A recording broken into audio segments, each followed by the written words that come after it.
ഈ മോഡൽ പരീക്ഷയിൽ ഒരു പ്രശ്നം ഉണ്ടായല്ലോ, ചോദ്യപേപ്പർ പുറത്തു വന്നല്ലോ. നമ്മളൊന്ന് ആലോചിക്കേണ്ടത്, നമ്മുടെയൊക്കെ മക്കളോ കൊച്ചുമക്കളോ ഒക്കെ സ്കൂളിലും കോളേജിലും ഒക്കെ പഠിക്കുന്നവരാണ്. നമ്മളിത്രയും കഴിയുന്ന കഷ്ടപ്പെടേണ്ട എന്തിനാണ്?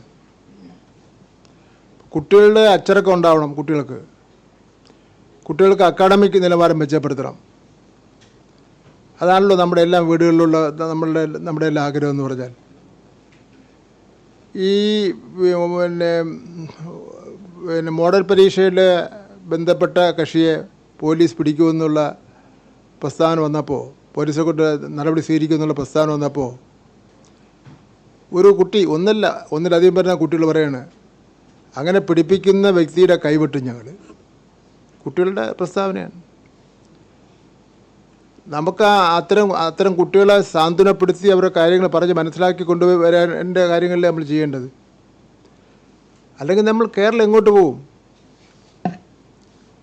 അപ്പം അതുകൊണ്ട് ഈ പ്രശ്നങ്ങൾ ഉയർന്നു വരുന്നത് എന്തുകൊണ്ടാണ്? പൊതുവിദ്യാഭ്യാസ വകുപ്പ് വളരെ ഗൗരവമായി തന്നെ ഈ കാര്യങ്ങൾ കാണുകയാണ്. വളരെ ഗൗരവമായി കാണുന്നുണ്ട്. ഇതിൽ കുറേ കേസുകൾ ഇപ്പം നമ്മുടെ കസ്റ്റഡിയിലുണ്ട്. ഒരു വിദ്യാർത്ഥി എറണാകുളത്തുള്ള ഒരു സ്കൂളിൽ നിന്ന് 26ാമത്തെ നിലയിൽ നിന്ന് എടുത്ത് ചാടിയതിൻ്റെ സംഭവം, തിരുവനന്തപുരത്ത് ഒരു വിദ്യാർത്ഥിയെ അടിച്ച് തറയിലിട്ടെന്ന് പറഞ്ഞ സംഭവം, അതെല്ലാം സാധാരണഗതിയിൽ അതങ്ങ് പോകുന്നതാണ്. ഇപ്പോൾ ഉള്ളൊരു പ്രശ്നം എന്ന് വെച്ചാൽ അധ്യാപകർ വല്ലാത്തൊരു സ്ഥിതിയിലാണ്. ഇവിടെ ഇരിക്കുന്ന മാധ്യമ പ്രവർത്തകരും എൻ്റെ പ്രായത്തിലുള്ള ആൾക്കാരും നമുക്ക് അധ്യാപകൻ്റെ നിന്ന് ഒരു ശകാരം കിട്ടാത്ത കാലഘട്ടം ഉണ്ടായിട്ടുണ്ടോ? ഇപ്പം അധ്യാപക സംഘടന യോഗം വിളിച്ചു കൂട്ടിയപ്പോൾ അവർ പറയുകയാണ്, ഞങ്ങൾക്ക് ഒന്നും ചെയ്യാൻ നിർവാഹമില്ല. അപ്പം അതുകൊണ്ട് നമുക്ക് ഇത്തരം കാര്യങ്ങൾ പ്രോത്സാഹിപ്പിക്കാൻ വേണ്ടി പറ്റില്ല. കർശന നിലപാട് തന്നെ സ്വീകരിക്കുകയാണ്.